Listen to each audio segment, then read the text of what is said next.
Think of the worst pain you've chosen on purpose.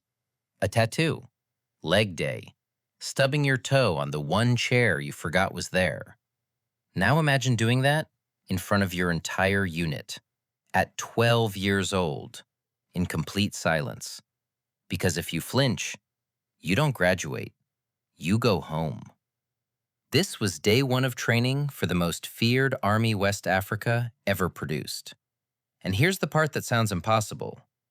Every single soldier in it was a woman. Who were they? How did thousands of women end up terrifying grown men with rifles? And why does almost nobody know their names? Their story splits into 4 parts, and each one gets stranger than the last. Start in the Kingdom of Dahomey, West Africa, in the early 1700s.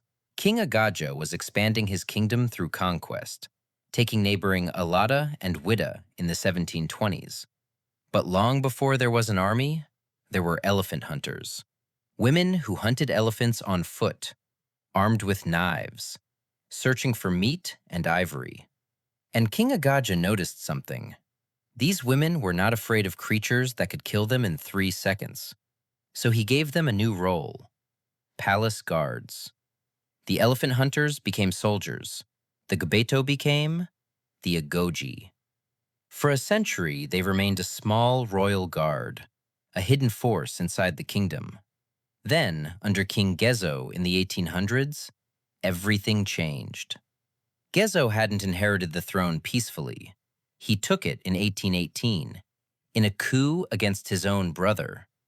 A king who seized power that way needed something more valuable than soldiers. He needed loyalty, the kind that could not be bought. Dahomey needed a bigger army. Men were already stretched thin, fighting wars and running the kingdom's economy. So Ghezo expanded the women's corps, not slowly, not cautiously, aggressively. By the 1840s, their numbers reached 4,000 to 6,000. Think about that. This was not a small royal guard anymore. This was 1/3 of Dahomey's entire fighting force. But here's the part that sounds almost impossible. Every Agojie soldier was officially considered married to the king, legally married, on the official record. And that came with one rule, a rule that could not be broken: celibacy. Break it, and the punishment was death, for both people involved. Recruitment worked differently depending on who you asked. Some women volunteered. Some were placed there by families looking for status. Others were assigned directly by the king. Chosen or not, their training began early, sometimes as young as 8 years old. By the time a recruit saw real combat, she might have spent a decade preparing for it. And even after joining, years of training came before her first battlefield. And the training was not gentle. Agojie recruits were trained to control fear, to ignore pain, to keep moving when their bodies wanted to stop. Instructors tested their pain tolerance directly. Because in the Agojie, flinching was not just a physical reaction. It was seen as a failure of character. One drill became legendary: a wall built from acacia thorns, barefoot, barehanded, no ropes. You climbed it, with thorns tearing into your skin, and you reached the top without making a sound. No scream, no hesitation, no weakness. Forced marches lasted for days, with minimal food. Once recruits survived the basics, they were divided into specialized units. There were riflewomen, trained to use imported European muskets, archers, some carrying poisoned arrows, artillery gunners, who hauled and fired actual cannons. And then, the unit everyone feared the most: the razor women. Elite close combat fighters, armed with a single blade, the coup, a weapon designed for exactly one purpose: close combat. Europeans called them Amazons, borrowing the name from Greek mythology, but the Fawn people who served alongside them called them Mino, our mothers. European visitors who arrived at the palace were often given demonstrations. In the 1840s, British and French officials watched them drill. sometimes as entertainment, or perhaps, without realizing it, as a warning. One visitor watched them charge directly into acacia thorns, barefoot, unarmed, and climb the wall in complete silence, exactly as they had been trained. He wrote home, stunned, and he would not be the last European to feel that way. By the late 1800s, a new empire was moving to colonize Dahomey, France. Dahomey's king during these wars was Bygone, and the Agojie became his most reliable line of defense. In 1890, and again in 1892, French troops invaded.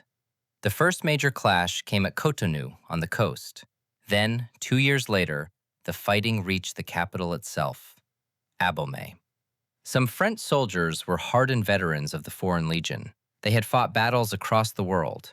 They had seen disciplined armies before. But they wrote home stunned.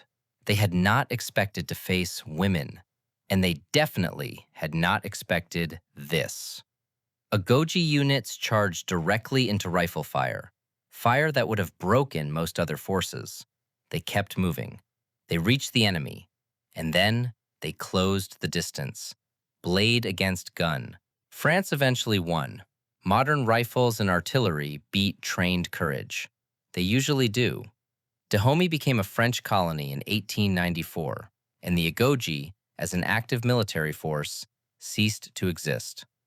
Bygone himself was captured and exiled, first to Martinique, then Algeria, where he died in 1906. But not all of them disappeared quietly. One woman, named Nawi, told researchers decades later that she had personally fought French troops back in 1892. She died in 1979, which means, depending on which accounts you believe, the last known soldier of an all-female army may have lived long enough to see humans walk on the moon. But here's the part that rarely makes the highlight reel. For more than a century, Dahomey's power was built on one thing: the Atlantic slave trade. Those raids helped fund the kingdom, its wars, and its expansion. By the mid-1800s, Dahomey shifted toward palm oil instead. But that transition was slow, and it did not erase what came before. Real history gives us people who are extraordinary and complicated at the same time. In 2022, Hollywood told a version of this story, the film The Woman King. Before it was released, most audiences had never heard of the Agojie. Some historians pushed back. They pointed out that the film softened Dahomey's role in the Atlantic slave trade. And in a strange way, that proves the point. Even Hollywood struggled with how complicated this history really is, because real history had already written the harder version. It just never needed a marketing budget. Much of what we know today comes from accounts left behind by European visitors and from oral histories passed down through generations in Benin. The royal palaces of Dahomey still stand today, recognized as a UNESCO World Heritage Site. Thousands of women, 4,000 to 6,000 at their peak, trained from childhood to show no fear. Feared enough that empires wrote home about them. One of the most disciplined fighting forces West Africa ever built. And yet, most people were never taught their story. It took a Hollywood movie for much of the world to finally hear their name.